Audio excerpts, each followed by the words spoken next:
When the glass breaks, we talk Vols on RKW. We are brewed by Scooter's Coffee with locations in White House, Mount Juliet, Rivergate, Smyrna, and Brentwood.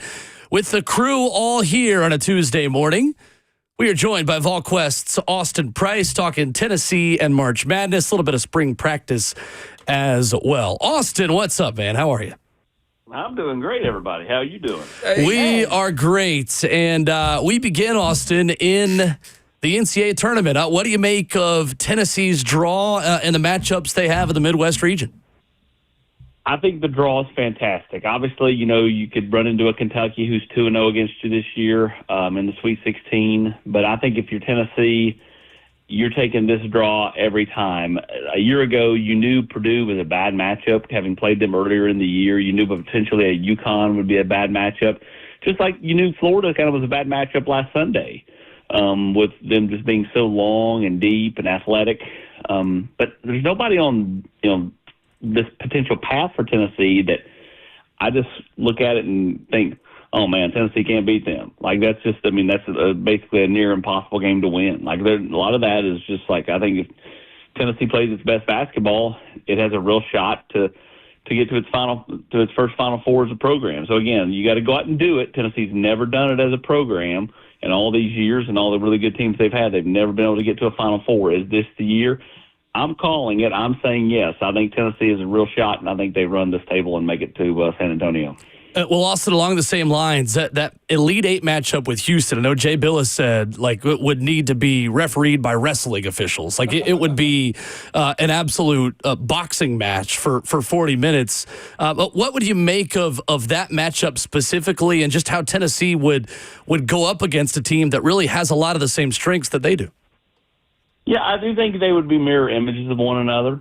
I just think Tennessee's got some grit to it and some intangibles with Zakai being who he is, that would, to me, give them the advantage. And the fact that they've played in this league all year long, to me, gives them an advantage in this game. The Big 12 is not the SEC this year.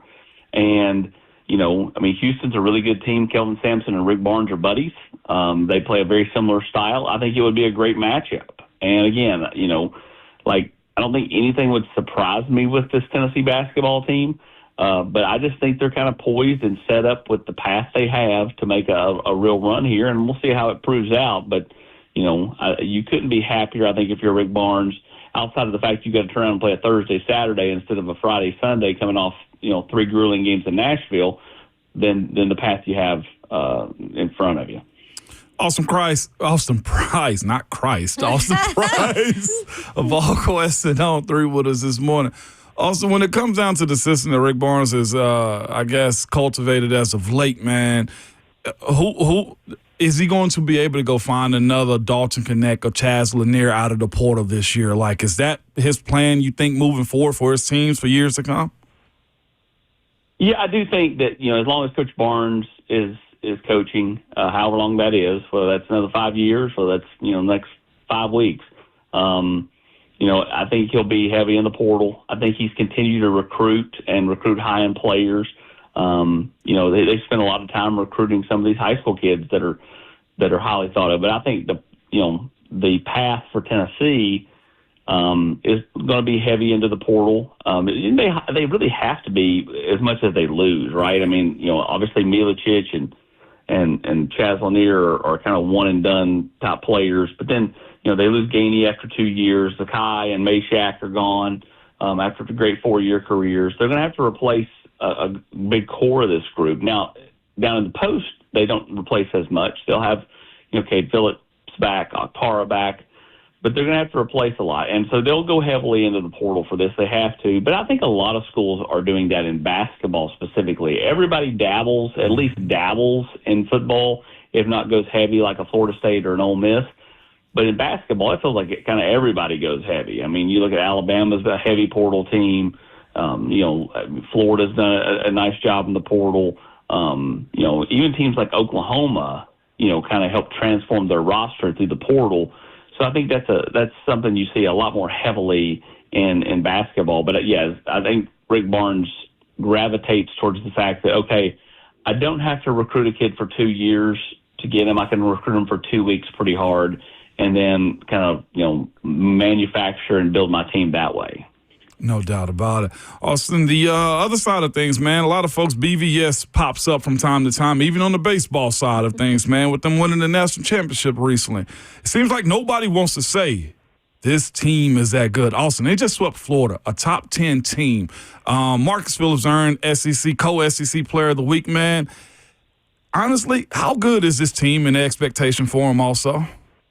Well, they're remarkably good when you factor in they lost near everybody. Now, there's a few pieces back, but, I mean, like the main group that won the national championship last year, pitching staff, obviously, their core hitters, their top 2 home run hitters, and, not only last year, but in program history are gone.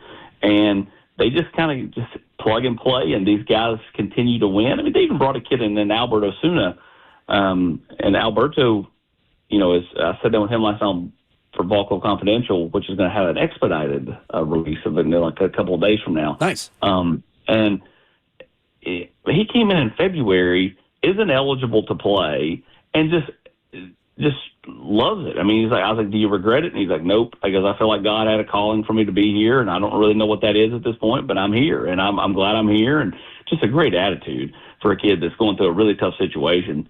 And, they just have a culture here like it's wild. I mean, you got kids that are, pushing for Alberto's, to be eligible, and, I mean, and some of them, like, they would play less if he was eligible because he could play. I mean, their culture is just fantastic. And it's allowed guys to kind of plug and play that have come in from the outside. Obviously, Andrew Fisher, Liam Doyle, have done a fantastic job. Gavin Keelan. This baseball team is really, really stacked. It is, as Brent Hubbs calls it, an embarrassment of riches. And, it's really, really impressive, kind of what they do and how they've done it. I mean, to be 20-0 playing later tonight against ETSU, I do think this is a trap game for the Vols, though. I really do. ETSU traditionally plays Tennessee really, really tough. They hit a lot of home runs.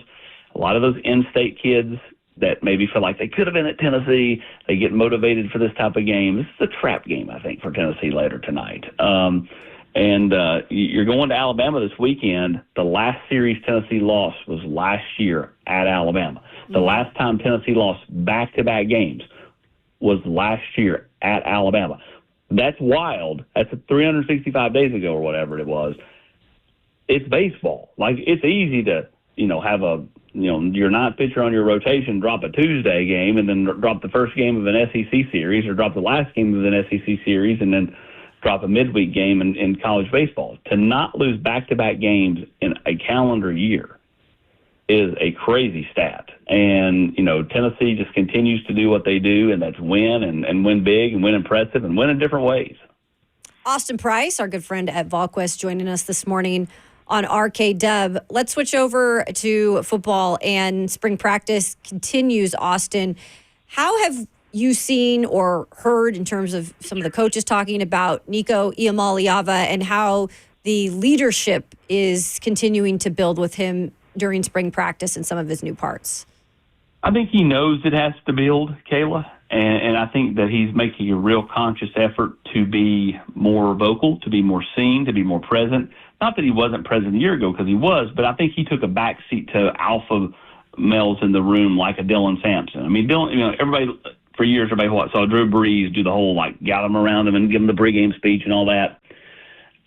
Dylan Sampson was that for last year's team. Every time they had to have a talk, it was Dylan Sampson doing the talking. Defensively, it was the Keenan Peeleys of the world. Nico, on the offensive side, is the guy and has to be the guy. Not only are you the quarterback, but, your receivers, unproven, inexperienced, you have to lead them. Running backs, same thing, younger guys. Offensive line, 4 of the 5 are new. The only one back is Lance Hurd. The tight ends, Miles Kitselman, I think, can be a leader, can be vocal, but at the end of the day, Nico, it starts with him. So he's, I think, taking that responsibility and is is growing from it. I think he's continuing to get more bold. I think he's continuing to be a better leader. And I think that, just kind of in talking to some people around the complex, his efforts have been, very much noticeable around the complex, and not only by teammates, but coaches as well. And Austin, I know you wrote about this a little. Make sure you get a subscription. VolQuest, they do a great job on here. You were talking about him and maybe starting that a connection with Mike Matthews, and they spent a little time together, this past off season. How have you maybe seen Mike Matthews and his relationship grow here? Yeah, I mean, they went up to California. They've thrown, quite a bit. Mike, once all that kind of got settled during the transfer portal season, I think he made a real effort to, hey, me and Nico need to bond. Same thing with Braylon Staley. And, they're going to get plenty of opportunities. We've talked about Tennessee's lack of depth at wide receiver. I don't think their lack of talent. I just think it's inexperienced talent. It's kind of like more, I said this today on the VolQuest podcast. This football team, in a lot of ways, is kind of like Marcus Phillips. Everybody questioned, could he be that guy in SEC play? Could he be a starter? Could he, keep the velo up into the 6th and 7th inning? And to this point, and through the first SEC series, he's proven he can. As you all pointed out earlier, he was, with the Player of the Week stuff. Like the football team, in a lot of ways, the wide receivers including Mike Matthews, they're unproven, inexperienced. That don't mean they're not capable. They just haven't done it yet. And so until you see them do it, you don't know. And I think for Mike, building a rapport with Nico is very much an important part of his, growing and continuing to build his game. Obviously, he's got a ton of talent, and I think he needs to continue to do that the next several months. Austin Price of VolQuest, our guest this morning on Ramon, Kalen, Will. Austin, what are the early returns on David Sanders as he goes through his first spring practice? Oh, I think it's been really, really impressive. Just what he's been able to do and continue to do at a high level early in spring practice. Now, long way to go. Got to continue to build, but to hit the ground running, to be someone who doesn't seem like their head's on a swivel, doesn't seem like that their head's swimming, that it's too much too early. I think it's a great sign. Obviously, you brought him in to be this type of player, and you're hoping he can earn that left or the right tackle job opposite Lance Hurd. And it starts with having a really good spring practice. And through the first 4 practices, David Sanders has been just that, really, really good. Now, again, he's got to continue to do it, but through 4 practices, he is exactly who everyone thought he would be. Austin, don't get me hyped like that. But let's stay in that same world in the trenches, man. I've seen a lot of stuff as of late on interior offensive lineman Darius Gray. He seems to have enjoyed himself on his visit last week with the Vols. Where do they stand with him and high-rated interior offensive lineman in recruiting? Tennessee's deep in that one. They really are. They're in a good spot there. Have to continue to work that one. Recruiting is so different now than it was 2 years ago, 3 years ago, much less 5 years ago. And it is the Stone Ages from when you went through it. So, and it's not even that long ago. I'm just saying 20 years ago is like 200 years ago. The way it all works now. Like, it's not, because of the NIL stuff, what kids are saying in February and March pales to what they'll be saying in May and June when you get to, the decision time, the official visits, the NIL meetings. Because at the end of the day, I'm not saying that money's everything, because it's not, because a lot of kids are going to have apples to apples when it comes to money. And so then it comes down to old school recruiting. But, until you really start having those money talks and figure out, okay, what somebody values you at, then, it's all just kind of posturing, right? Tennessee's done a good job in the posturing phase. They've done a nice job to this point. Tennessee's deep in it. And, if the NIL part is good all across the board for different schools, then he's going to look at those set of schools and go, okay, that's, where do I feel best? Okay, my best relationships are Tennessee. NIL is about the same. I'm going to where my best relationships are. And so to this point, Tennessee's done a fantastic job with Darius Gray, and I don't mean that that's a Darius Gray thing. I think that's every prospect, right? Like, I think it's just the way it's all, the way the sausage is cooked or the hamburger's cooked or whatever you want to use it has changed, and so now I think you're looking at May, June, July as those months where like everything really picks up. But to this point, you're getting him to campus. He's enjoying everything he's seeing. And, he knows that Tennessee is a top priority or he's a top priority for Tennessee. And that's why he's looking at Tennessee pretty heavy. A little bit of football, a little bit of basketball and baseball with VolQuest's Austin Price this morning, who joins us Tuesdays at 8:20. Great stuff as always, Austin. Thank you, sir. Appreciate it, guys. Thank you. Yes, sir. Austin Price with some good nuggets on David Sanders that has Ramon ready to book his college football playoff trip again next year.